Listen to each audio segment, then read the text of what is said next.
Assalamualaikum warahmatullahi wabarakatuh, sahabatku, para petani sawit, apa kabar? Semoga kalian selalu dalam keadaan sehat walafiat. Amin. Nah, teman-teman, pada video kali ini saya akan membahas sesuatu yang lumayan kontroversial ya, yaitu tentang ketika kita menggunakan jarak tanam yang terlalu rapat, bagaimana caranya kita masih tetap bisa menghasilkan buah yang besar. Dan di sini saya akan bercerita tentang pengalaman apa yang telah saya lihat di kebun orang lain, dan sudah saya analisis, ternyata kuncinya ada beberapa hal seperti ini.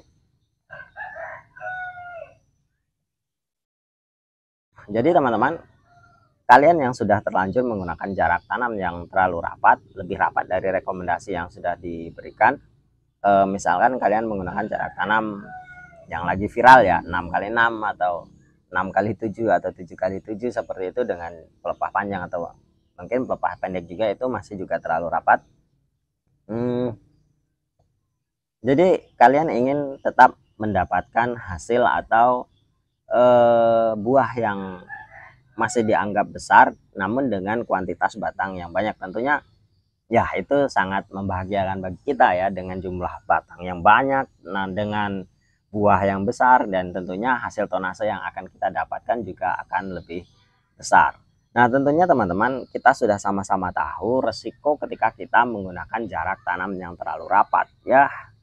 Sudah banyak buktinya lah, mereka yang menanam dengan jarak tanam yang terlalu rapat, yang pertama tentunya batang itu akan sulit berkembang, dan perkembangannya tentunya akan terlambat ya, bukan terlambat, bahkan berkurang ya. Ketika dengan menggunakan jarak tanam yang ideal, batang itu dengan diameter bisa besar, namun ketika jarak tanam yang terlalu rapat, maka diameter batangnya itu tidak bisa sebesar dengan jarak tanam yang ideal, dan itu sudah banyak sekali buktinya. Kalian bisa lihatlah di kebun di sekitar kalian atau sawit-sawit liar yang tumbuhnya rapat, tentunya perkembangannya juga tidak akan maksimal.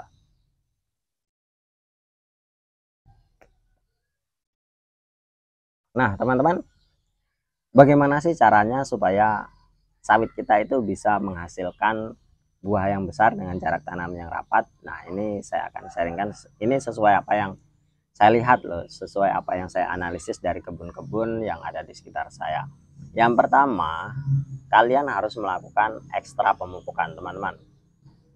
Jadi mungkin kalau dianggap ya, disederhanakan bahwa batang yang akan kalian tanam itu akan lebih banyak, tentunya konsumsi pupuk juga akan lebih banyak, dan itu harus kalian pikirkan, harus kalian perhitungkan, dan tentunya apa namanya itu, lakukanlah pemupukan secara maksimal, atau kalau bisa dilebihkan dari dosis yang dianjurkan.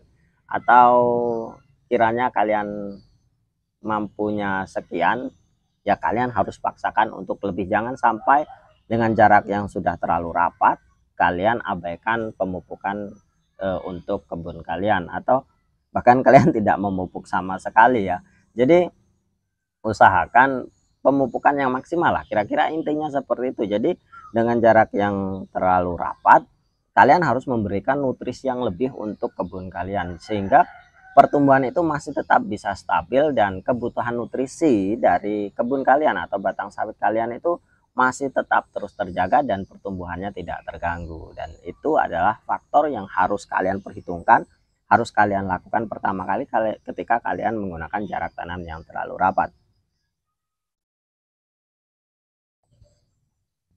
Nah, yang kedua teman-teman, yang harus kalian lakukan adalah over pruning. Jadi ketika jarak tanam kalian tuh sudah terlalu rapat, lakukanlah songgo satu saja. Jangan sampai kalian melakukan perawatan pelepah ya, sampai songgo 2, songgo 3, atau bahkan lebih gondrong dari itu, jangan sampai. Karena seperti ini teman-teman, memang sawit itu memerlukan intensitas cahaya yang cukup tinggi ya, atau penyinaran matahari yang cukup tinggi untuk pertumbuhan buah, untuk pertumbuhan batang. Itu memang diperlukan intensitas cahaya yang cukup tinggi. Dan ketika jarak tanam kalian terlalu rapat, tentu yang pelepah semakin banyak, maka cahaya akan sulit masuk ke dalam kebun kalian. Jadi usahakanlah pruning itu atau songgo satu lah. Nah, jadi kalian harus memang benar-benar melakukan over pruning. Nah, Yang jadi pertanyaan seperti ini, nanti batangnya kalau overpruning katanya ya kan, kata teori dari orang-orang yang memang sudah berpengalaman, nanti kalau kita melakukan songgo satu, melakukan overpruning, maka pertumbuhan batangnya akan terhambat atau eh, tidak bisa tumbuh besar. Dan secara logika teman-teman, dengan jarak yang terlalu rapat, apa sih yang akan kita harapkan dari kebun itu? Apakah kita masih berharap kebun itu bisa besar atau batangnya bisa besar normal seperti dengan jarak tanam yang direkomendasikan? Tentu hal itu sedikit ya agak rancu ya teman-teman, dengan resiko yang kita sudah tahu bahwa jarak tanam yang terlalu rapat, batangnya tidak akan bisa tumbuh secara maksimal. Dan tentunya dengan pemupukan tadi ya mudah-mudahan bisa tumbuh maksimal. Namun seperti itu tadi, kita harus melakukan overpruning supaya intensitas matahari itu lebih banyak masuk. Dan ketika pertanyaan tadi disampaikan kembali, nanti batangnya tidak besar, ya sudah, tidak besar tidak apa-apa. Namun kita sekarang fokuskan ke buahnya saja. Jadi dengan melakukan overpruning, dengan melakukan songgo satu, maksud saya dengan songgo satu dan pemupukan yang maksimal, meskipun dengan jarak tanam yang lumayan rapat ya, namun dengan hal tersebut intensitas matahari masih bisa masuk, nutrisi masih bisa tercukupi, insya Allah itu buahnya bisa tumbuh normal ya, bisa tumbuh besar. Sudah banyak buktinya teman-teman, saya sudah amati di kebun di sekitar saya ini yang melakukan jarak tanam itu hampir 7x7 ya, saya lihat itu 7x7, bahkan bisa kurang dari itu. Dan yang saya amati adalah sawit yang dewasa teman-teman, bukan sawit yang, karena saya tidak tahu sejarahnya sawit itu ya, namun yang saya perhatikan adalah sawit itu sudah dewasa, sudah setinggi sekitar 9 meteran ya. Dan itulah bisa saya simpulkan, dan buahnya masih tetap besar-besar. Karena apa?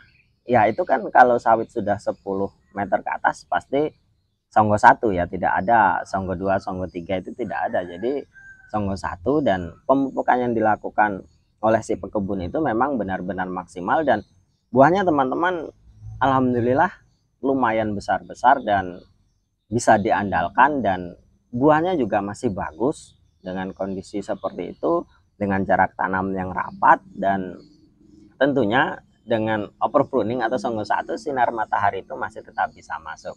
Itu hal yang kedua. Dan hal yang ketiga teman-teman, kalian harus tetap selalu menjaga kebersihan lingkungan dari kebun sawit kalian. Jangan sampai ada gulma yang tumbuh di situ, karena dengan jarak tanam yang cukup lumayan rapat itu juga sudah menjaga kelembaban yang ada di sekitar kebun kalian. Jadi jangan sampai gulma-gulma, terutama batang keras ya, sejenis pelangas atau hal lainnya seperti itu, jangan sampai ada tumbuh di sekitaran kebun sawit kalian. Jadi usahakan selalu tetap bersih dan lapang lah seperti itu. Ketika kalian melakukan pemupukan, maka pupuk itu memang 100% diserap oleh kebun sawit kalian. Nah itulah teman-teman 3 hal penting yang harus kalian lakukan ketika kalian sudah atau ingin menggunakan jarak tanam yang terlalu rapat, namun kalian ingin tetap mendapatkan hasil yang maksimal. Namun saran saya teman-teman, gunakanlah jarak tanam yang ideal saja, yang disarankan oleh para pembenih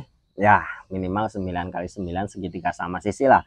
Jadi dalam 1 hektar itu kira-kira kalian mendapatkan 143 batang, dan tentu itu akan lebih memudahkan kita, atau hasil yang akan kita dapatkan sudah kita prediksi dan sesuai apa yang ada di jurnal atau di brosur-brosur pembenihan, kira-kira seperti itu teman-teman. Jadi kita sebagai petani harus cerdas, jangan terlalu maruk ya, usahakan sesuai apa yang sudah disarankan oleh orang-orang yang berpengalaman. Terima kasih teman-teman atas atensinya, semoga bisa menjadi pertimbangan kalian dalam berkebun kelapa sawit. Semoga kebun kalian itu sukses, berhasil, dan kalian bisa menjadi petani yang sukses. Terima kasih atas atensinya teman-teman.